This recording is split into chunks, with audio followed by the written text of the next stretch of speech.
Selamat siang Bu, perkenalkan saya perawat Asrina Ejahra yang saat ini sedang bertugas untuk merawat Ibu Anissa. Namun apakah benar ini dengan keluarga pasien atas nama Ibu Anissa? Iya betul Sus, kebetulan saya ibunya Anissa. Baik Ibu, jadi di sini saya akan menyampaikan keadaan pasien Ibu Anissa. Kebetulan sebelumnya saya sudah melakukan pemeriksaan rutinan untuk mengecek suhu tubuh Ibu Anissa. Dan alhamdulillah keadaan Ibu Anissa saat ini sudah mulai membaik ya Bu dari keadaan sebelumnya. Alhamdulillah ya Sus, saya khawatir anak saya kenapa-napa. Baik Bu, saya memahami perasaan Ibu. Setiap orang tua pasti selalu khawatir ya Bu ketika melihat anaknya sakit. Namun saat ini Ibu tidak usah khawatir lagi ya Bu. Kondisi Ibu Anissa sudah sangat baik sekali. Oleh karena itulah beberapa hari lagi ini Ibu Anissa sudah diperbolehkan untuk pulang. Terima kasih banyak ya Sus, saya sangat senang mendengarnya. Namun apa saya boleh tanya sesuatu Sus? Tentu boleh sekali Bu, silahkan. Ya Sus, jadi sebenarnya anak saya itu kenapa ya Sus? Saya sangat kaget sekaligus khawatir waktu saya ditelepon sama pihak rumah sakit. Tiba-tiba tahu-tahu dalam kondisi seperti itu anak saya.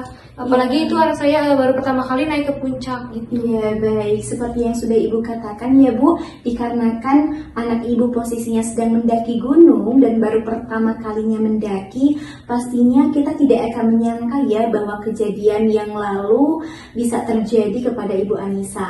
Apalagi kita tidak tahu ya secara detailnya wilayah yang akan dilakukan pendakian itu bagaimana, apakah kondisi tubuh anak Ibu akan baik-baik saja ketika melakukan pendakian. Apakah tubuh anak Ibu dapat beradaptasi dengan keadaan di sana? Kita tidak dapat memperkirakan hal tersebut. Apalagi yang namanya di pegunungan pasti sangat dingin ya Bu. Jadi kita tidak tahu tubuh Ibu Anissa apakah kuat dengan suhu sedingin itu.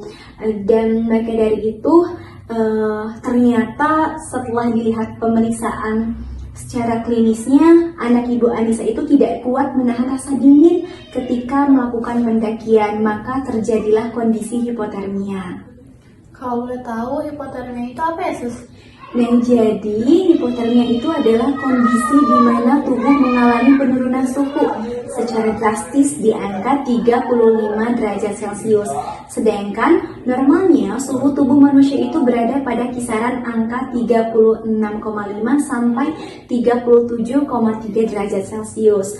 Dan penurunan suhu tersebut biasanya terjadi akibat paparan suhu udara atau air dingin yang ekstrim tanpa penggunaan pakaian yang tepat, sehingga saat paparan terus berlanjut, suhu tubuh pun menurun drastis hingga mengakibatkan terjadinya gangguan jantung dan organ vital lainnya. Dan jika dibiarkan, maka orang yang mengalami hipotermia bisa mengalami henti jantung, gangguan sistem pernapasan, dan bahkan kemungkinan terburuk dapat mengakibatkan kematian. Karena itulah hipotermia ke dalam kondisi gawat darurat dan membutuhkan penanganan medis. Dan alhamdulillah ya Bu, pada saat itu kondisi anak Ibu langsung diberi penanganan dengan cepat sehingga tidak menimbulkan komplikasi yang serius. Seperti itu ya Sus. Tapi kenapa ya Sus waktu anak saya dibawa ke rumah sakit itu seperti kebingungan, terus bicaranya tuh nggak jelas gitu Sus? Nah, hal itu dikarenakan hipotermia juga dapat mempengaruhi kinerja otak sehingga membuat penderitanya sulit berpikir jernih dan melakukan gerakan. Bahkan pada kondisi yang parah bisa membuat penderita tidak menyadari dirinya tengah mengalami hipotermia. Bahkan tidak hanya pada otak saja, pernapasan dan detak jantung pun ikut melambat. Oleh karena itulah, penderita hipotermia juga bisa merasakan kelelahan, kebingungan, dan kehilangan memori hingga kemampuan untuk memahami apa yang terjadi pun terganggu. Dan tidak jarang berbicara pun menjadi tidak jelas atau hanya bergumam saja. Penderita hipotermia juga dapat kehilangan koordinasi tubuh dan membuat bibirnya membiru seperti yang terjadi pada Ibu Anissa. Ternyata hipotermia itu sangat berbahaya ya Sus. Kalau gitu apa ada cara untuk menghindari kondisi hipotermia Sus?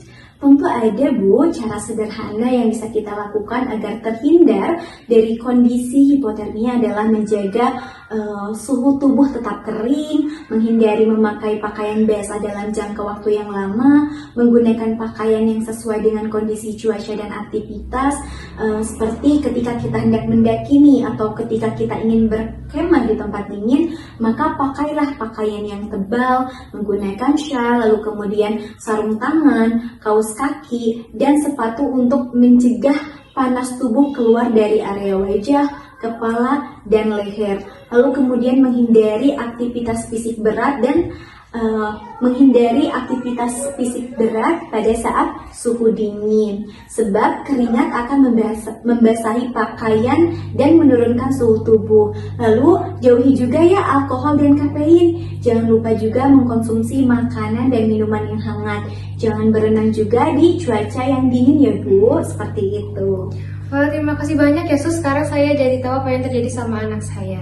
Iya, namun sebelum itu apakah ada yang ingin ditanyakan lagi? Saya rasa sudah cukup Sus. Baik, kalau begitu mungkin cukup sekian untuk penyampaian terkait kondisi pasien Ibu Anissa pada pagi ini ya Bu. Barangkali jika Ibu membutuhkan bantuan saya, Ibu boleh memanggil saya langsung ke nurse station. Kalau begitu saya izin pamit terlebih dahulu ya Bu. Ya Sus, terima kasih Baik, Sus. saya permisi ya. Terima kasih, Sus.